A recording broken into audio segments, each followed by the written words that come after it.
Good morning. Aloha from Florida. So 4, 3, 2, 1. The 4 versions of gravity, the 3 body problem, the 2 hypotheticals, and 1 simple truth.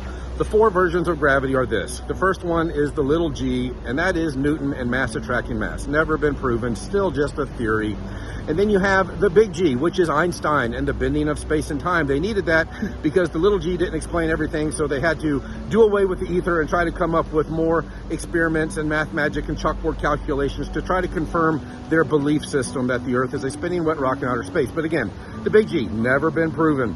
And then you have astrophysicists arguing with other astrophysicists about the third one, quantum gravity. Oh my, the world of delusion, the world of imagination. Fantasy land is what I call it.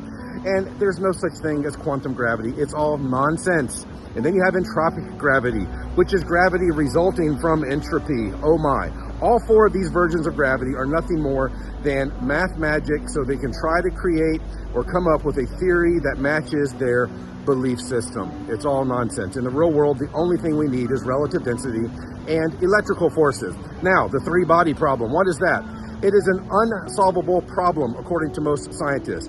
It says this, that you cannot create a model of more than 2 bodies of mass rotating and revolving around each other without the entire system becoming chaotic and collapsing on itself and destroying itself. Meanwhile, the heliocentric hypothesis has over 100 bodies allegedly rotating around each other perfectly in repeating cycles. Okay, sure. So the 3 body problem is a massive problem for the globe theory. It just doesn't work. And then you have the 2 hypotheticals. Now this one is huge. What are they? They are dark matter and dark energy. Never been seen, never been proven, just made up so they could do more math magic and more chalkboard calculations so they can try to get closer to their belief system with a weak theory based on false assumptions. So the 2 hypotheticals are dark matter and dark energy, and guess what? That makes up 96% of the globe theory. 96% of the heliocentric hypothesis is hypothetical. Just math magic, chalkboard calculations. There is no dark matter, there is no dark energy moving around in our skies. Is there electricity? Sure. Electromagnetism rules this realm. Now, the 2 hypotheticals and then the 1 simple truth. The 1 simple truth is that water, when it is undisturbed, seeks its level and must be contained. The 1 simple truth is that water debunks the entire heliocentric hypothesis.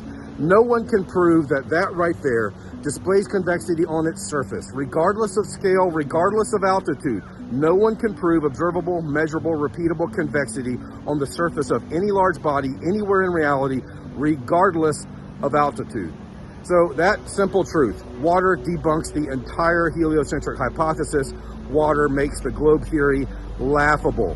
If you could start trusting the natural physics of a large body of water and trust your eyes that the horizon is always horizontal, it is always flat, it is always level, and just trust what you see and trust what you feel and start doing long distance observations yourself and figuring out pretty fast that you're seeing things far, far, far in the distance that you would not be able to see at all. There's a new chart out of people doing moon observations. It's called the impossible moon observations because one of the people on this chart are on the east side of Africa.